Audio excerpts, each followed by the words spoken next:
afternoon, everyone. Today, I will be demonstrating the different projections of the vertebral spine of my patient. The first is the projection of the cervical vertebra C1 and C2. The AP projection fax method. The IR or image receptor that I will use is the 8x10 size. So, yung position of the patient, dapat nakasupine. As you can see, my patient is in his supine position.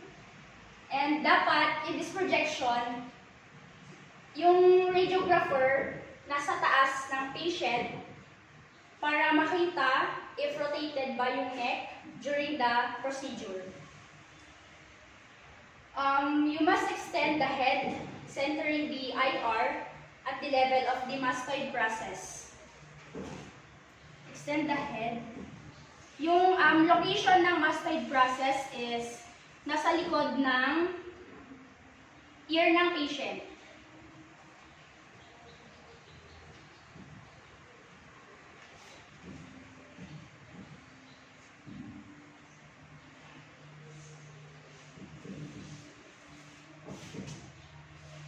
This projection, or the central ray of this projection, is perpendicularly directed, entering the MCT of the neck of the patient just distal to the tip of the chin.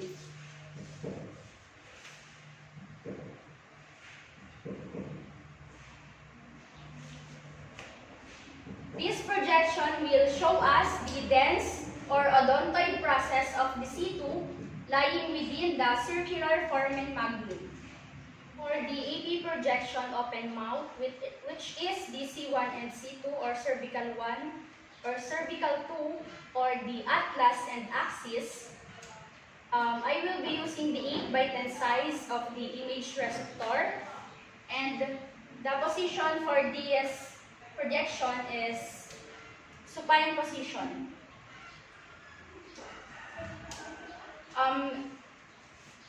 We must ensure that the upper incisor of the patient and the mastoid tip are maintained. And again, hyperextend the head of the patient slightly.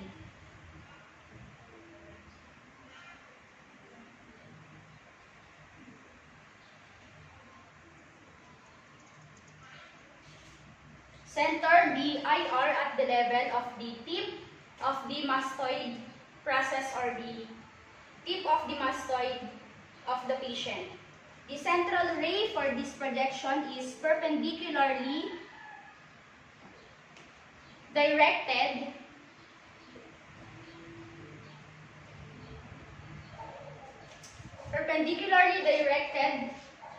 at the midpoint of the mouth of the patient. Dapat yung patient dito is nakanganga siya.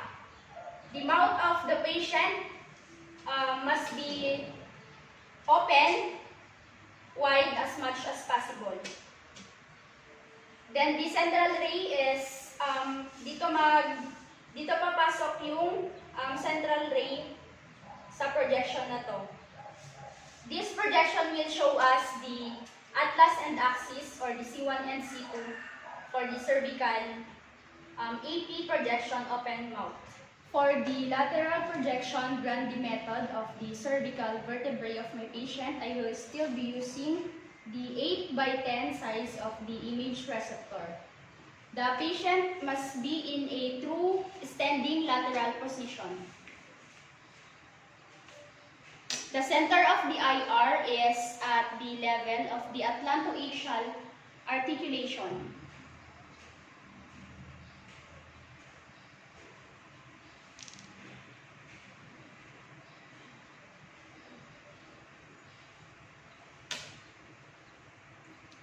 The central ray for this projection is perpendicularly and horizontally directed 1 inch distal to the patient or to my patient mastoid tip.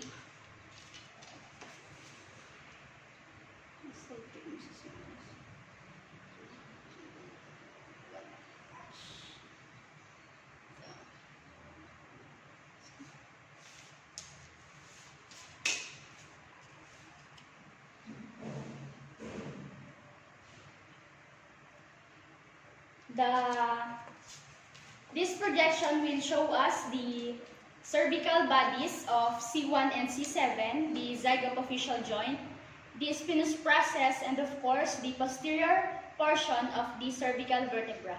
And into this projection, we are going to apply the 72 inches source to image distance.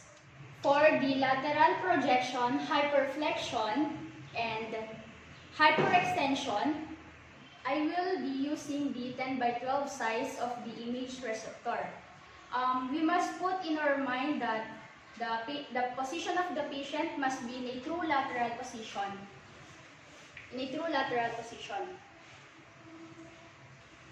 top of the IR must be 1 to 2 inches above the external acoustic meatus of the patient.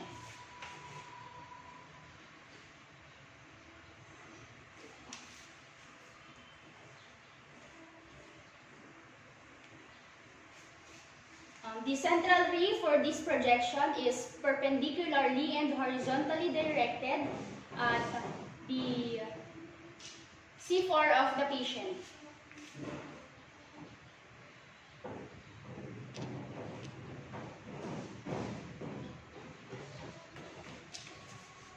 This projection will show us all the spinous process in profile. For the hyperflexion, the spinous process are widely separated, and for the hyperextension, all the spinous process are closely separated.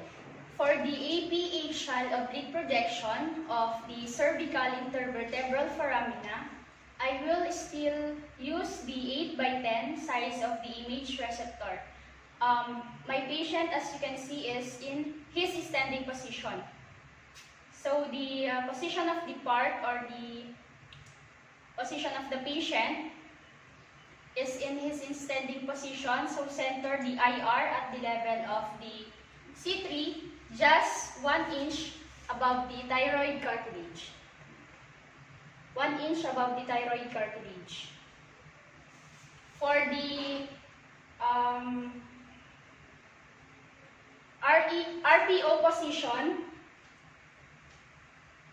the structure shown must be the left intervertebral foramina, and for the LPO, the structure shown must be on the right intervertebral foramina. For the body rotation of the patient, it must be 45 degrees through the right side of the body for RPO position. And for the left side of the body for the LPO position, 45 degrees then.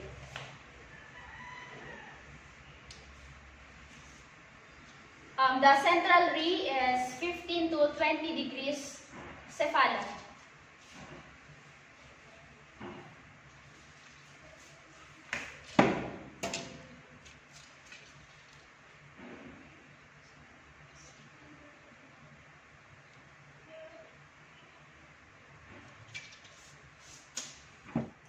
For the PA-axial oblique projection of the cervical intervertebral foramina, the patient must face into the vertical cassette holder.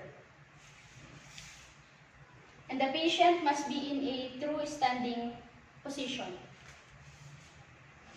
Center the IR at the level of C5, just 1 inch below the thyroid cartilage. 1 inch below the thyroid cartilage.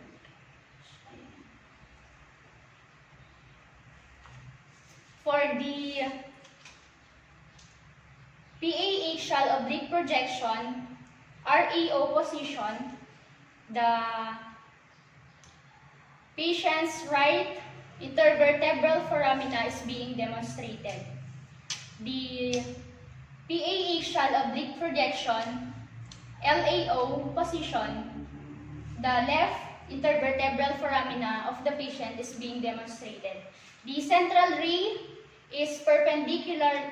The central ray is 15 to 20 degrees caudad.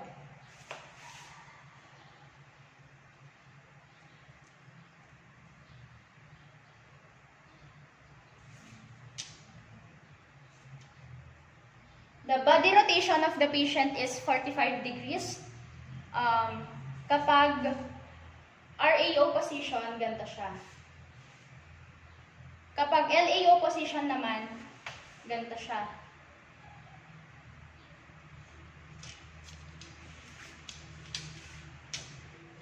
For the projections of the thoracic vertebra, my patient is in his upright position and is facing the X-ray tube. This projection is AP projection of the thoracic vertebra. The center of the IR is at the level of T7 inferior angle of the scapula. So nalagay ko na kaagad yung IR level of inferior ng scapula ng patient ko. And the top border of the IR must be 2 to 3 inches above the relaxed shoulder. And then extend the chin of the patient. The central ray for this projection is perpendicularly directed to thoracic 7 of the patient.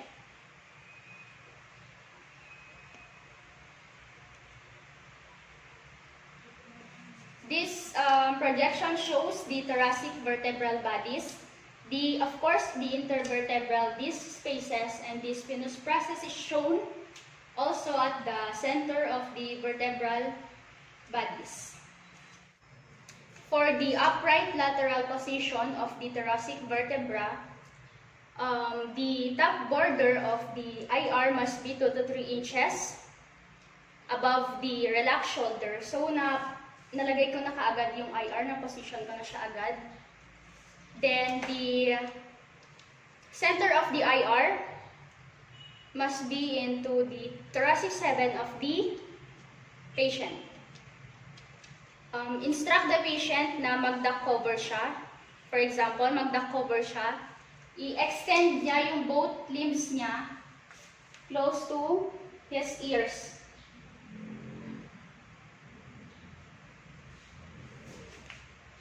And the central ray for this projection is perpendicularly directed to his T7.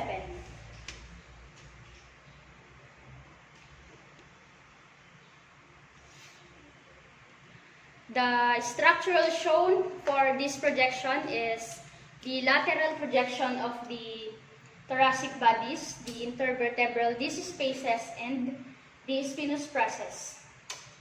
For the AP oblique projection, RPO and LPO positions of the thoracic vertebra, yung patient ko naka-upright na siya agad, and yung IR must be 2 to 3 inches.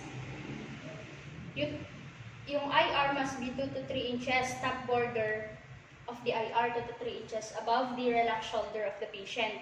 So, naayos ko na rin yung IR dito. Then, pag pinag-uusapan natin ng AP oblique projection, RPO position, yung right side of the patient is mag-rotate siya 20 degrees towards the right side, 20 degrees. Ganyan. Then, pag pinag-uusapan natin ang LPO position for the AP oblique projection, magro-rotate yung left side ng patient natin 20 degrees. Yung central ray dito is perpendicularly directed to T7.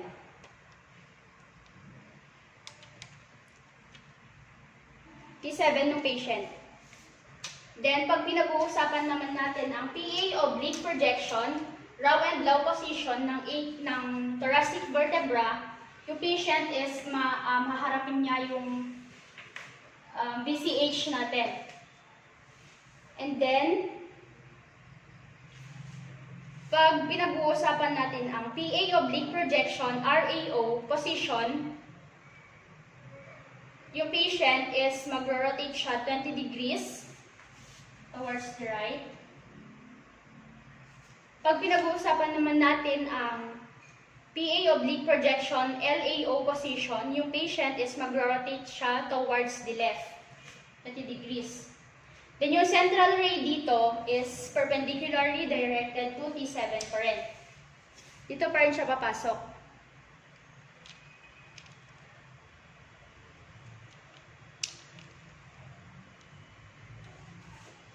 So pag RPO, ang structure shown ng RPO sa AP oblique projection is yung left zygapophyseal joint. Pag LPO naman, yung right zygapophyseal joint. So pag PA oblique projection ng thoracic vertebra, yung RAO, ang structure shown dyan is the right zygapophyseal joint. Sa LAO, PA oblique projection of the thoracic vertebra, ang structure shown is the left zygapophyseal joint. For the projections of lumbar vertebra, first we have the AP projection. I will be using the 14 by inches size of the image receptor. Therefore, the central ray the central ray for this projection is perpendicularly directed to the lumbar vertebrae of my patient. The position of the patient is in supine position, and the IR for this projection will be centered at the level of the iliac crest or L4. Sir, pangitaas yung pet.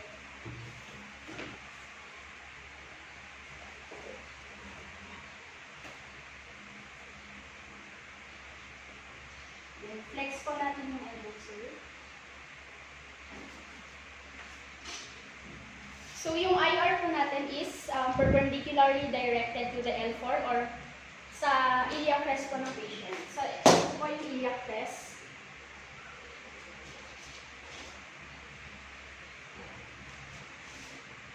Ayan. Same goes to lateral projection po for the lumbar vertebrae.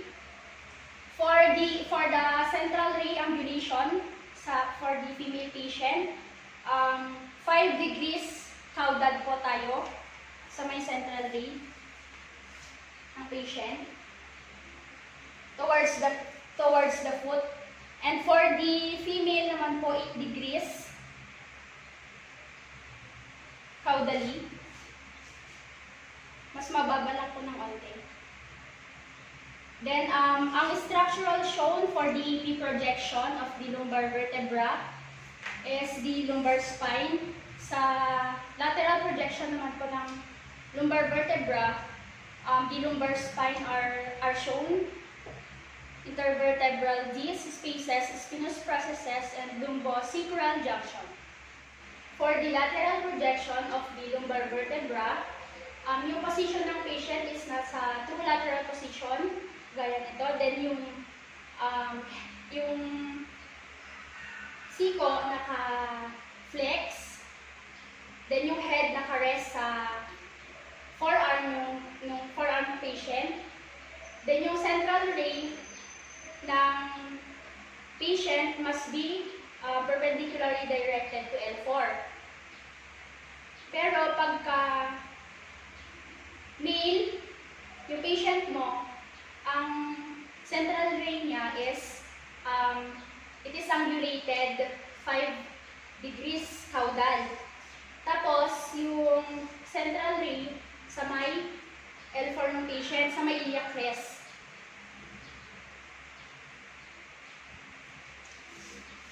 So, dito yung central ray. Pero male kasi siya, so 5% caudally angulation ng central ray. For, let's assume na babae yung patient ko, ang angulation ng central ray for the lateral projection of lumbar is 8%. Caudally lang rin. So, ibaba lang natin ang tip towards the foot.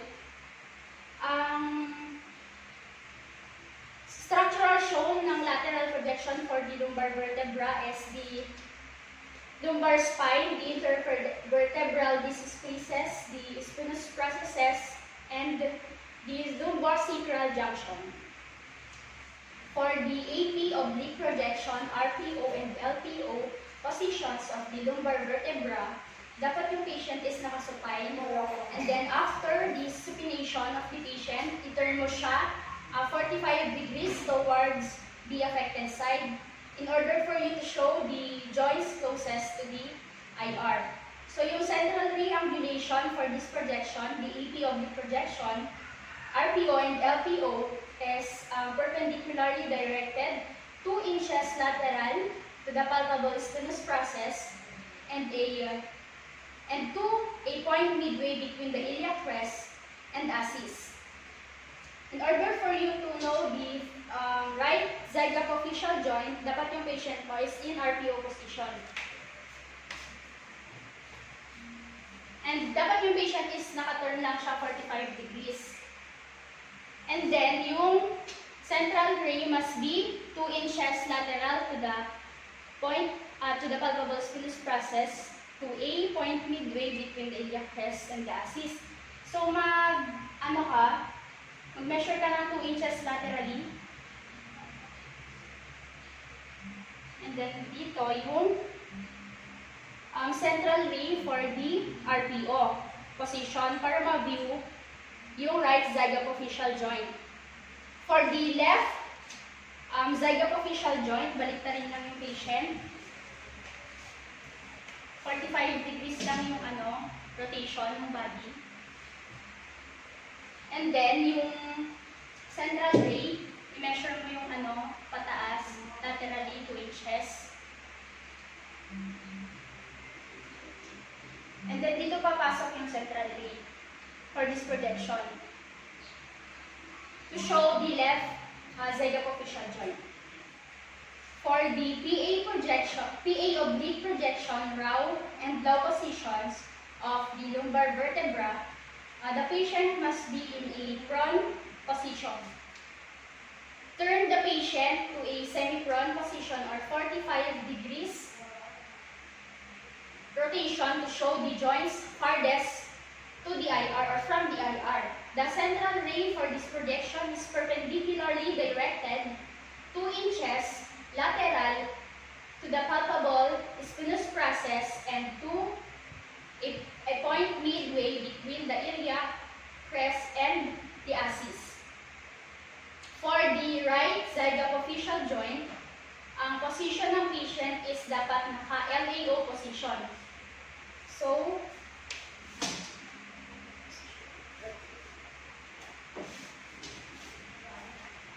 then yung central ray is, measure ka ng 1, 2. Dito papasok yung central ray for PA oblique projection, LAO position para makita yung right zygapophyseal joint. Para makita yung left zygapophyseal joint, baliktarin lang yung patient.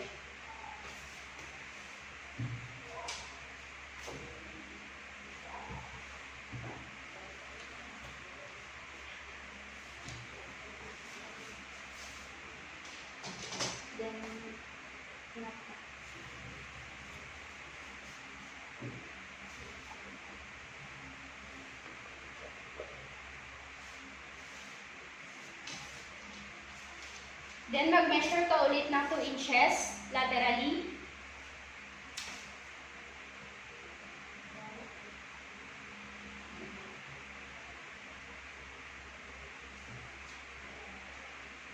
Dito papasok yung central ray for the PA oblique projection, RAO position para makita yung left zygapophyseal joint ng patient.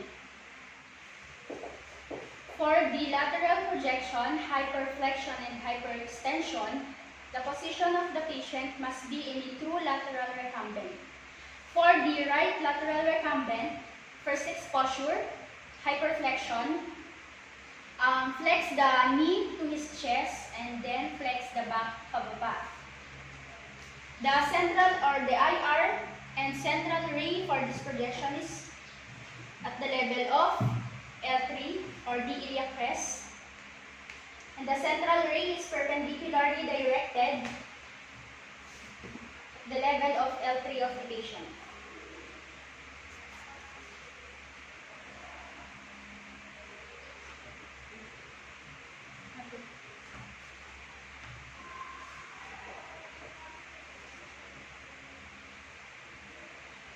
And then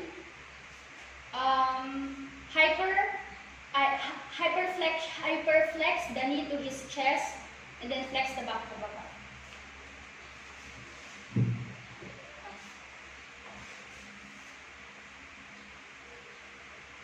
The central ray for this projection is perpendicularly directed at the level of his L3 or the level of his iliac crest.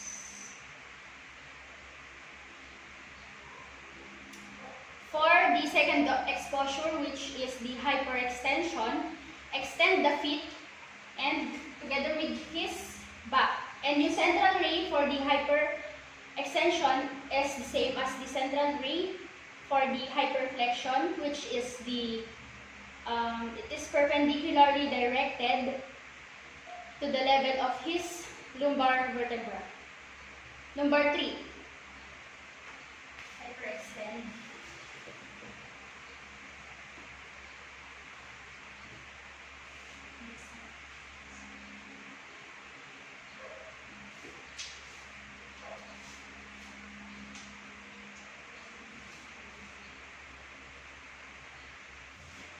For the AP right and left bending, the position of the patient must be in a supine position.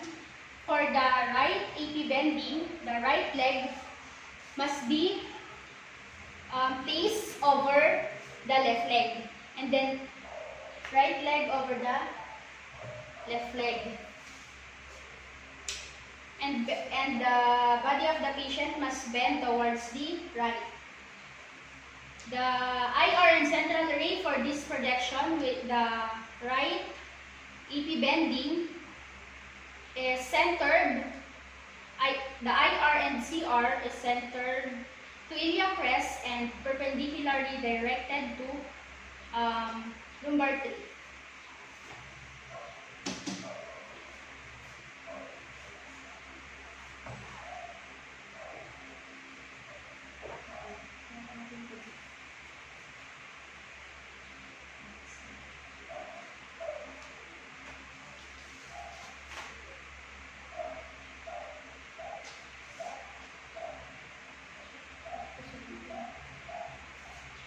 For the left AP bending naman, the left over the right leg. Left over the right leg, and then yung body is naka-bend siya towards the left side.